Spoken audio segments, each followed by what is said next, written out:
right, so I got in the gym and I wanted to, in this video, talk about the difference between high volume and low volume in terms of rep ranges and even the number of sets that you're doing in your workouts and which one is best.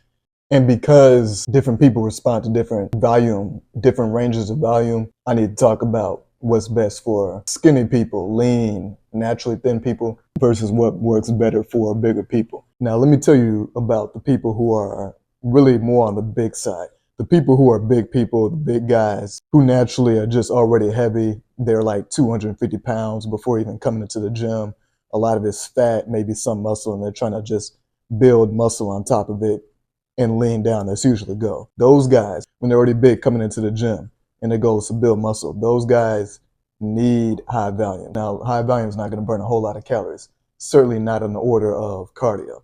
But in terms of any rep ranges and amount of volume that you're doing in your workout, the one that burns calories the most is high volume.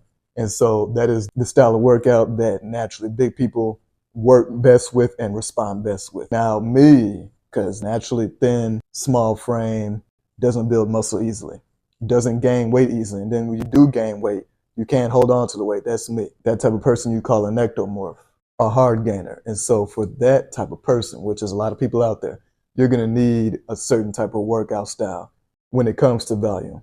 And for people who are skinny, who are trying to build muscle and gain weight at the same time, it's going to need to be a mixture of medium volume and low volume. One thing I'm going to tell you is high volume in terms of intensity is a lot easier than low volume in terms of intensity. When you're doing high rep ranges, aka high volume, high rep ranges is a more intense workout because you're repping to near failure or absolute failure, number one.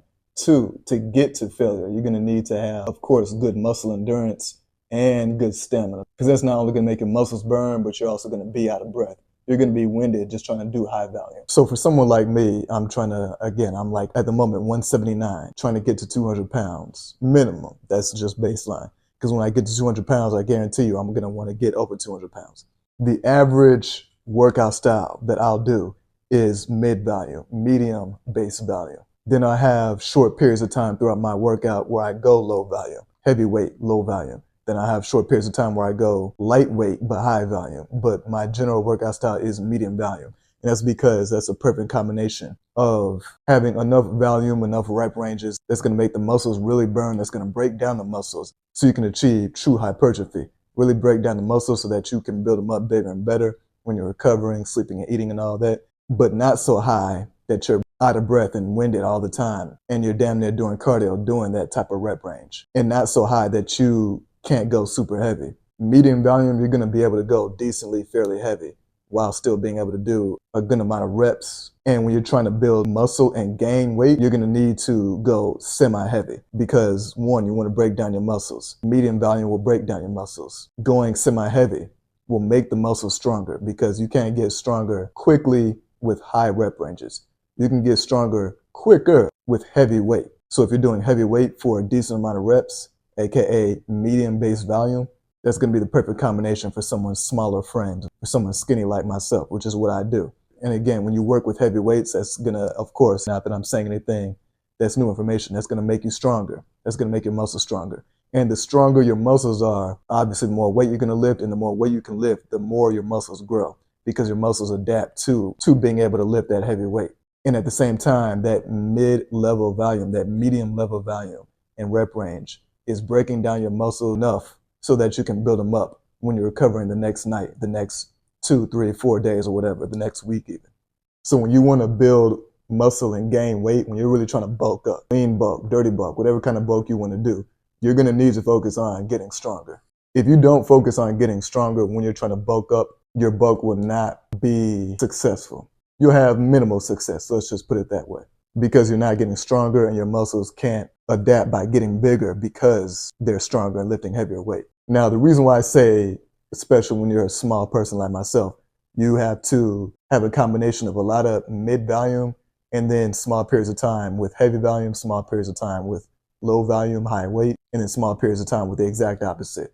Is because eventually your body is going to adapt to training styles. And you're going to need to, this is what they call shock the muscle. You're going to need to add muscle confusion to your workout in order to really grow, because your muscles will stop responding to your workout when you do the same thing over and over again.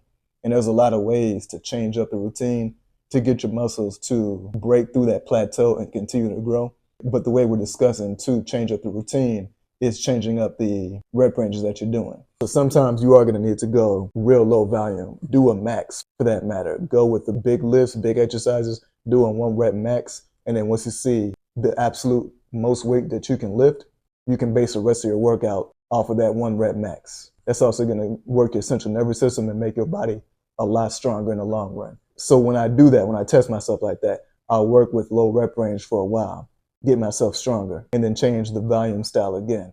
Medium volume, then I go to high volume, because the muscles, again, will stop responding. And sometimes, especially when you are like breaking down muscles, you're getting stronger, you're getting bigger, you're going to need to add in a lot of high volume in there to really shock the muscles. And at a certain point in your routine, your muscles will be responding better to high volume, better than if you were to just use high volume from the start, being a skinny person such as myself.